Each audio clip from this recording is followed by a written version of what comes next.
Inside this piggy bank sits exactly $10,000. In 3 years, it will buy far less, without losing a single coin. Meet Alex, who keeps his savings in a pig on the kitchen counter. No thief, no hacker, no market crash ever touches it, so he feels safe. But watch what that same $10,000 can actually buy. 3 years ago, it filled a shopping cart. Today, just a basket. The money never shrank. The price tags on everything grew. This slow, silent leak has a name: inflation. Inflation never touches the number itself. 10,000 stays 10,000. It just quietly raises every price around it. His $3 coffee crept up to $4 a cup. The eggs, the rent, the bus ticket, every tag in town climbed. At 3% a year, prices double about every 24 years. So in 10 years, his pig buys only 7,500 of today's groceries. And no alarm ever rings for a leak this slow. But this whole plan is printed in a public document almost nobody reads. That public document is a promise from the central bank. Its goal is printed in plain language. Prices should rise about 2% every year. 2% sounds far too small to matter. But it is not a mistake, and it is not an accident. It is the official target, aimed for on purpose, year after year. So here is the strange part. Why would anyone want your money to slowly lose value? Follow the missing purchasing power. It does not vanish into thin air. It moves toward everyone who owes money. Because when prices rise, old debts quietly get easier to pay. A loan you take today is repaid later, in dollars worth less. The debt stays the same size.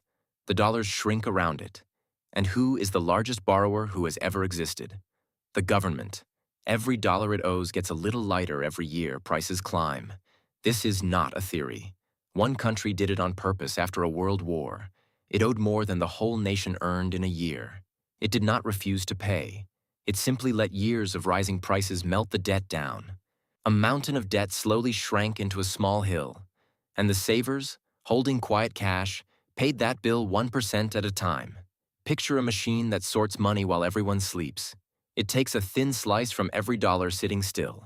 And it hands that slice to everyone who borrowed and spent. No letter arrives. No alarm goes off. The machine just runs. This is the part almost nobody has ever told. Cash is not neutral. Standing perfectly still has a price. So what can a saver actually do about this? Look at two paths, side by side. Path 1 is Alex's path. $10,000, left as cash in the pig. At 2% erosion, in 20 years it buys about 6,500. The number on the pig never changed. What it could buy quietly halved. Now the second path. The same 10,000, spread across a broad basket of the whole market. Not one lucky bet. The whole thing, boring and wide. Over the long run, that basket has averaged around 7% a year. At that rate, money has roughly doubled about every decade. One pile slowly melts, the other pile slowly climbs. Same 20 years. Two completely different endings. Now this is not a promise, and it is not advice. Markets fall. They wobble hard, and sometimes they crash for years. That wobble is the visible risk, the one everyone points at. But holding cash carries a second invisible risk, a slow, silent leak that never sends a warning. So the real question was never risk versus safety. It was always quieter than that. Which risk am I already taking? The loud one you can see, or the silent one you cannot? Alex kept his pig full and felt completely safe every single day. The number never dropped. It never had to. The leak did all of its work in the dark. Now you can see the leak that he never could. It was printed in a public document the whole time. And from today, when the tags climb and the number holds still, you know exactly where the money went. So, what will the money in your account really buy 10 years from now?